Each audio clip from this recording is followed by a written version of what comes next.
Ça innove, c'est maintenant. Bienvenue à l'écoute de votre podcast qui décrypte les grandes dynamiques et les enjeux liés à l'innovation. La crise sanitaire bouleverse le monde, transforme nos manières de travailler, de vivre ensemble. L'innovation, c'est la clé pour se réinventer demain. Dans cet épisode, il sera question de performance. Nous allons explorer le monde du sport. Ça innove, un podcast présenté par l'Agirc Arrco, acteur de référence de la retraite. L'Agirc Arrco et les groupes de protection sociale innovent au service de tous, partenaires, bénéficiaires, mais aussi leurs propres collaborateurs. L'expert de cet épisode nous vient du groupe de protection sociale AG2R qui porte une initiative innovante dans le domaine du sport et plus précisément du vélo. Qu'il s'agisse d'aller le plus vite possible sur terre, dans l'eau ou dans les airs, qu'il s'agisse de gagner contre un ou plusieurs adversaires, le sport de haute performance se définit par une émulation permanente dans la recherche de meilleurs résultats. Le matériel, chaussures, vélos, vêtements, la technique, position de course, style de combat, le suivi de la performance, capteurs, nutrition, analyse, tous ces aspects du sport stimulent l'innovation. Cette innovation, nous y avons accès nous aussi quand il s'agit de pratiquer un sport de loisir, avec nos chaussures de footing par exemple, mais la source de l'innovation dans le sport, c'est le haut niveau. Emmanuel Chazalet, directeur de la marque du groupe de protection sociale AG2R La Mondiale est l'expert de cet épisode. Mais d'abord, je vous propose d'écouter Vincent Nougier, professeur à l'université Grenoble-Alpes et chargé de mission sport au CNRS.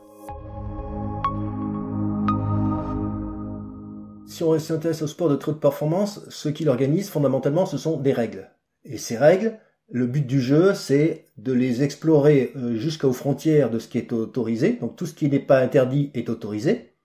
Et donc vous pouvez avoir par exemple dans certains domaines comme le extrême, comme la Formule 1 ou la Coupe de l'América, qui est finalement la Formule 1 pour la voile, eh bien vous avez des armées d'avocats qui épluchent les règlements pour voir jusqu'où on peut aller dans l'exploitation des règles sans les enfreindre.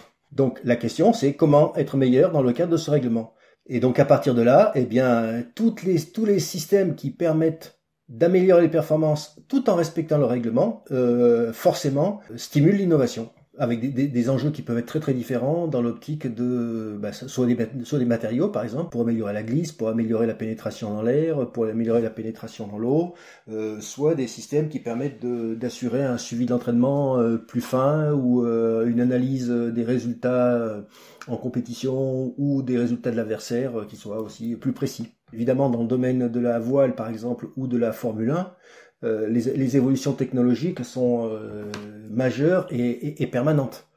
Parce que on utilise des engins qui reposent sur des matériaux, sur de l'électronique, etc., etc. Si on est dans le domaine de l'athlétisme, eh bien, vous vous rendez bien compte que les possibilités de développement technologique sont quand même plus limitées. Et puis vous avez l'intermédiaire, on va dire le vélo, l'aviron, des choses comme ça. Par exemple, si vous gérez les foils, typiquement les foils en voile, c'est quelque chose, c'est probablement l'innovation qui est la plus récente et la plus spectaculaire, qui fait que par exemple les bateaux aujourd'hui volent sur l'eau, ne touchent plus l'eau. Alors les foils, en fait, ce sont des plans porteurs qui font qu'à partir d'une certaine vitesse de déplacement sur l'eau, eh bien le bateau se soulève. Et donc on limite, voire on annule complètement le contact entre l'eau et la coque. Et donc à partir de ce moment-là, eh bien le bateau va beaucoup plus vite parce que toutes les forces de frottement de l'eau sur la coque sont supprimées ou en tout cas réduites. Et ça veut dire que vous avez des bateaux qui pèsent plusieurs tonnes et qui fondamentalement volent, donc ils sont simplement en appui sur des surfaces mouillées très limitées.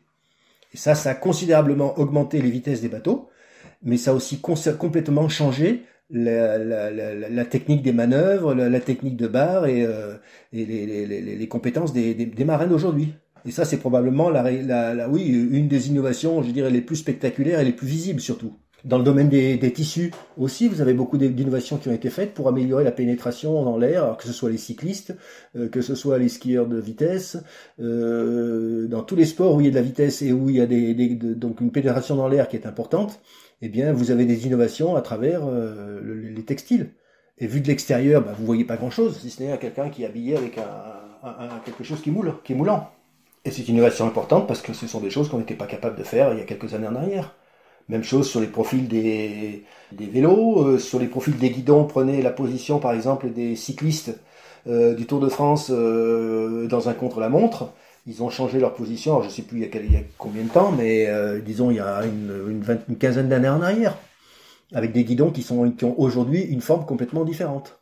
Et ça, ce sont des innovations qui ont été liées à des matériaux nouveaux, par exemple avec le Kevlar, etc., ou le carbone, à des études en soufflerie qui ne se faisaient pas avant et qui font que, quand on essaye d'optimiser la position de l'athlète, parce que l'innovation, elle n'est pas seulement technologique, elle peut être déjà simplement, entre guillemets, dans la modification du positionnement d'un athlète sur ses skis, sur son vélo, etc. Et du coup, pour qu'il soit mieux positionné et qu'il puisse maintenir un effort pendant plus longtemps, si je reprends le cas du vélo, on va changer la forme du guidon pour lui permettre de maintenir cette position-là de manière plus durable.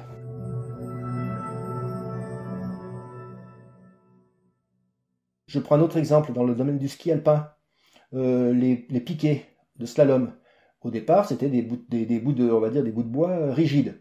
Et donc, dès qu'un skieur touchait un piquet, le piquet, volait, partait un peu partout dans la nature, etc. Et donc, il fallait le remettre en place. Et puis, il y a un moment donné où ils ont inventé des piquets à rotule.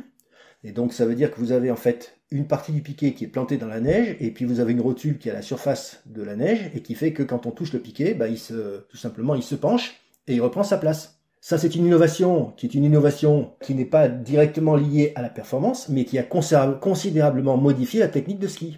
Parce qu'évidemment, maintenant, les athlètes font ce qu'ils disent, on rentre dans les piquets, carrément. Et du coup, ça a eu comme conséquence que les skieurs ont commencé à mettre des casques, parce que quand le piquet revenait en arrière, ils se le prenaient dans la figure. Ça consistait aussi, du coup, à mettre des protections sur les poignets des bâtons pour les mêmes raisons, et à mettre aussi des protèges tibia pour les mêmes raisons. Donc vous avez, à partir d'un système qui au départ pour éviter d'avoir sans arrêt à remettre des piquets, etc., vous avez tout un ensemble de conséquences, de réactions en chaîne, du point de vue de la technique, du point de vue de l'équipement, etc. Il y a aussi, par exemple, des innovations en termes de dopage.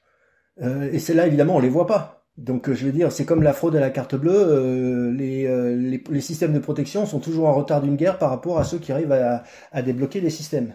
Et pour le dopage, c'est pareil. Et là aussi, c'est de l'innovation.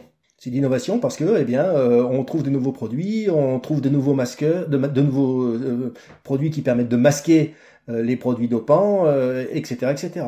Et ce sont des formes d'innovation. Alors, elles peuvent être condamnables, mais c'est un autre problème. On tombe dans un autre débat ensuite. Dans le milieu médical, pendant très longtemps, dès que quelqu'un a été malade, on lui disait « il faut surtout pas faire de sport ». C'est plus le cas aujourd'hui. Donc ça fait partie des choses qui sont rentrées, je dirais, sont devenues une évidence. Donc oui, de ce point de vue-là, les choses elles évoluent. Et alors maintenant, je dirais qu'un des verrous importants, c'est finalement le milieu de l'entreprise, le monde du travail d'une manière générale.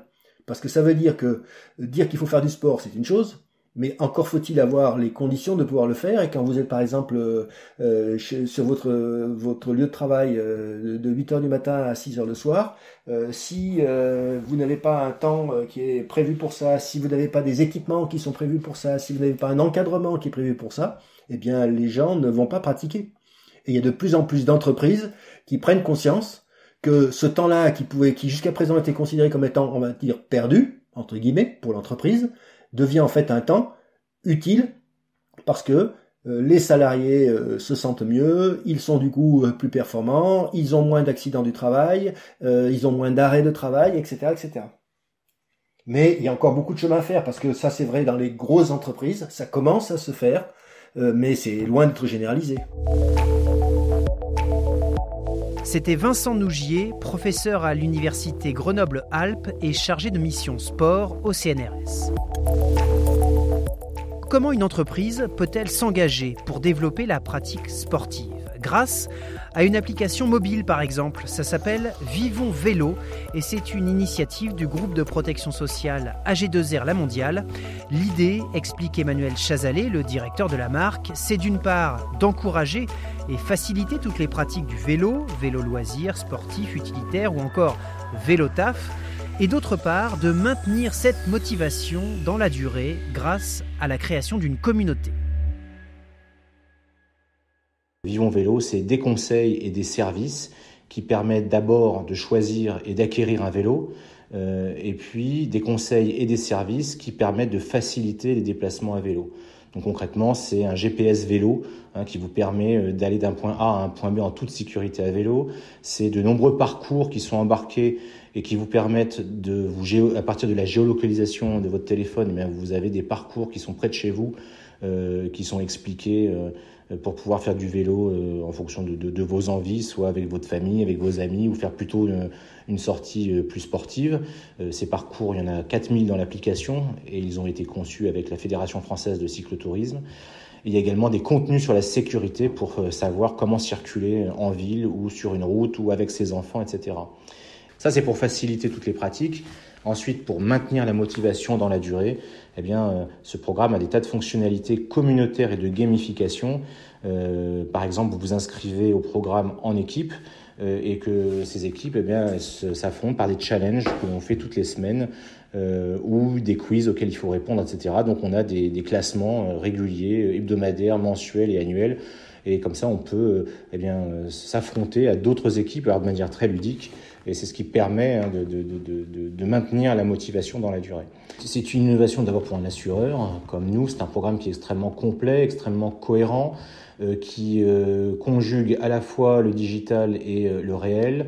Il est complètement ancré d'ailleurs dans l'époque. Enfin, on voit bien qu'avec la sortie du confinement et la crise que l'on vit avec le Covid, il y a un fort engouement autour du vélo. Les médias en ont énormément parlé au moment de la sortie du confinement. Les villes se sont emparées du sujet.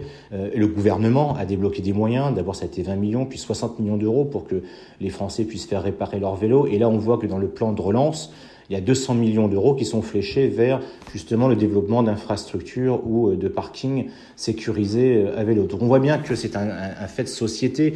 Alors il n'est pas nouveau, il était latent, mais la crise l'a particulièrement renforcé, a accéléré cette mutation. Et Vivons Vélo, il se trouve qu'on a toutes les clés, c'est-à-dire tous les contenus et tous les services pour accompagner ce mouvement. Donc pour toutes ces raisons, c'est innovant.